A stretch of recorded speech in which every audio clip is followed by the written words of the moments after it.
TNGOs ఉద్యోగ సంఘాల chairman Jagadishwar గారు మనతో ఉన్నారు. ఏదైతే ముఖ్యమంత్రి రేవంత్ రెడ్డి గారు చేసిన వ్యాఖ్యలు కావచ్చు, అదేవిధంగా ఇవాళ ఉద్యోగాలకు సంబంధించి వాళ్ళు ఎదుర్కొంటున్న సమస్యలు కావచ్చు, దాని గురించి మాట్లాడే ప్రయత్నం చేద్దాం. నమస్తే సార్. నమస్తే. ఎట్లా చూస్తారు అసలు ఉద్యోగాలకు సంబంధించి ఏదైతే జీతభత్యాలు గానీ, మీరు డీఏలు అడుగుతున్నటువంటి వాటిని గానీ, ఇప్పుడు ప్రభుత్వం ఇబ్బంది సిట్యుయేషన్‌లో ఉంది. ఇప్పుడు అడగకూడదని ముఖ్యమంత్రి అంటా ఉన్నారు. ముఖ్యమంత్రి గారు కొంచెం దాన్ని తప్పుగా చూసినట్టు అనిపిస్తుంది. ఎందుకంటే మేము జూన్ 9థ్ మహాధర్నాని కార్యక్రమం పెట్టుకున్నాం. ఇది 3 నెలల కిందనే ఇచ్చిన వాస్తవానికి జేఏఎస్ తరపున 3 నెలల ఇచ్చే కార్యాచరణ. కార్యాచరణ ప్రకారం మహాధర్నా చేసేసి మా ఉద్యోగులందరినీ హైదరాబాద్ రప్పించేసి ఒక నిరసనగా ప్రభుత్వానికి తెలియజేసి మా హక్కులను సాధించుకునే దిశలో మనం మీటింగ్ పెట్టుకున్నాం. కాకపోతే అంచెలంచెలుగా ఉద్యమం ఉంటుంది. ఎందుకంటే మనం తెలంగాణ ఉద్యమంలో ఎట్లయితే చేసినామో అంచెలంచెలుగా ఉద్యమం ఉంటుంది. ప్రభుత్వాన్ని కొంచెం నయాన భయాన ఒప్పించి సాధించుకున్న దిశలో కొన్ని పత్రికలో సామాన్యమైన రాయడం, అది హెడ్డింగ్ చూసినమే మా ఉద్యోగులు ఏదో మా మీద దండయాత్ర చేస్తున్నారనే భావన ముఖ్యమంత్రి గారికి కలిగి ఉండొచ్చు. మేము ఉద్యోగులుగా ఎప్పుడు దండయాత్ర చేయం, ప్రజలపైనే ఆయనతో చేయం. ప్రజలకు చేసేదే మేము ఉద్యోగులం. పొద్దున లేస్తే వాళ్లకు ప్రజలకు ఇంటికి ముందు ఉన్న మా ఉద్యోగి. మొట్టమొదటి పొద్దున్న లేస్తేనే మా మున్సిపల్ కార్మికుడు, తర్వాత మా సెక్రటరీ, మళ్ళీ హాస్టల్ పోతున్న హాస్టల్ వాడాను. వీళ్ళందరూ పొద్దున్న లేస్తేనే ప్రజలకు ఏదో రకమైన సేవ చేసే ఉద్యోగులం మేము. మరి వాళ్ళ మీద దండయాత్ర ఎందుకు చేస్తాం? మేము ప్రభుత్వంగా మేము వచ్చేటి మేము రాయితీలు అడుగుతలేము, మీరు చెప్పినట్టు బోనస్ అడుగుతలేము, జీతాలు పెంచుకొని అడుగుతలేము. మా డబ్బులు మాకు ఇవ్వండి. ఇలా చాలా పెండింగ్ సమస్యలు ఉన్నాయి, పెండింగ్ బిల్స్ ఉన్నాయి.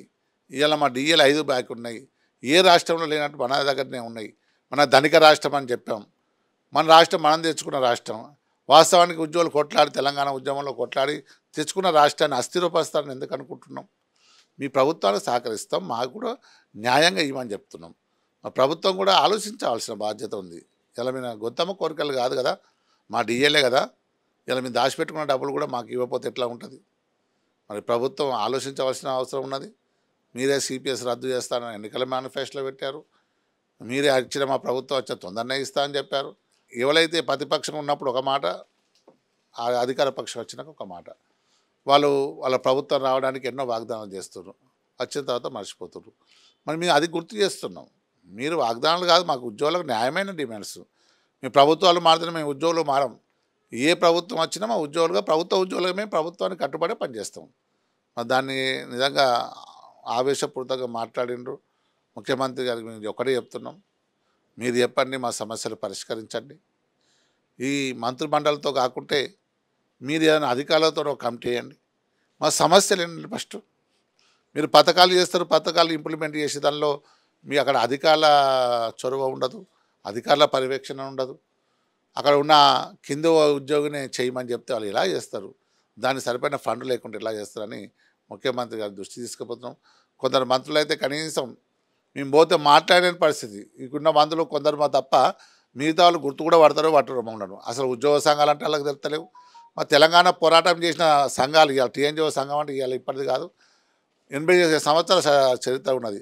అప్పుడు నిజాం సర్కార్ని ఎదిరించాం, ఆంధ్ర సర్కార్ని ఎదిరించాం, మన రాష్ట్రం తెచ్చుకుంటే ఇది కీలక పాత్ర పోషించాం. ఇటువంటి సంఘాలను కూడా గుర్తుపెట్టుకోకుండా అసలు టీఎన్జీఓ సంఘం అంటే ఏంటిదని కూడా అడిగిన మంత్రులు కూడా మా దగ్గర ఉన్నారు. మా దౌర్భాగ్యం ఏంటంటే ఎవరు చూసినా ఏ ప్రభుత్వం ఉంటే ఆ ప్రభుత్వానికి అనుకూలంగా ఉంటుంది, తప్పు లేదు కదా. ఆ ముఖ్యమంత్రి ఏ ముఖ్యమంత్రి ఉంటే ఆ ముఖ్యమంత్రి దగ్గరికి పోయి మా మా మా బాధలు చెప్పుకుంటాం, వాళ్ళ బాధలు కూడా చెప్తారు. ఇలా పథకాలు ముందుకు కావాలంటే ప్రభుత్వం ఉద్యోగులు చేస్తేనే వస్తాయి కదా. మీరు అందరు నెంబర్ 1 అంటారు, ఉద్యోగులకు వచ్చే వరకు ఉద్యోగులు అవినీతి పాలు అంటారు, లేకపోతే వీళ్ళు పని చేస్తలేదంటారు. మనం పని చేయకపోతే మీరు నెంబర్ 1 ఎట్లా వస్తారు? మీరు తీసుకొచ్చిన పథకాలు మేమే కదా ప్రజల దగ్గర తీసుకుపోయేది. మరి అటువంటి చర్యలు ఎవరైనా మానుకోవాలి. ముఖ్యమంత్రి గారిని మేము కలుస్తాం, తాళ్ళను కలిసి మేము సమావేశం ఏర్పాటు చేస్తాం. మీరు సమావేశం అంటే 3 మ్యాన్ కమిటీ పెట్టిన దాకా 7 నెలలు అవుతుంది. చాలా బాధగా ఉన్నది. మరి ఎవరితో మాట్లాడాలి? మీరు మాట్లాడడానికి రెడీగా ఉన్నామని చెప్తారు, మీరు మాట్లాడుతారు, ముఖ్యమంత్రి గారు మాట్లాడుతారు.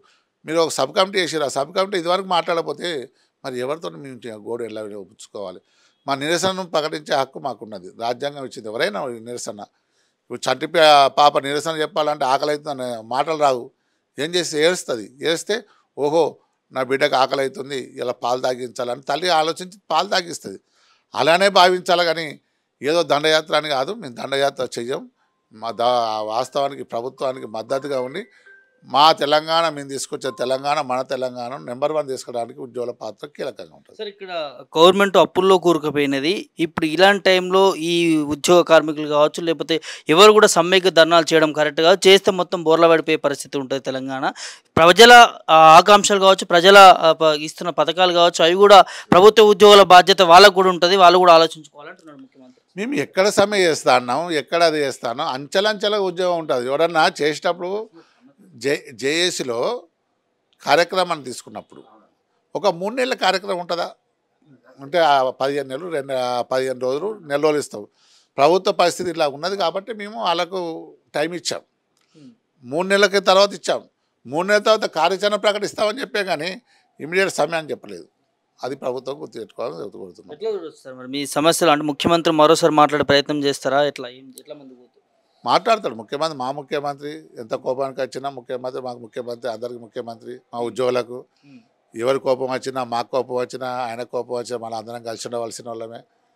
ముఖ్యమంత్రి రేవంత్ రెడ్డి గారికి మాకు కూడా సంబంధాలు ఉన్నాయి. మమ్మల్ని కూడా చాలాసార్లు పిలిచిండ్రు. మేము మా ముఖ్యమంత్రి గారి దృష్టికి పోతాం. త్వరలోనే కలిసి అన్ని సమస్యలు పరిష్కరించాలని కోరుతాం. Thank you.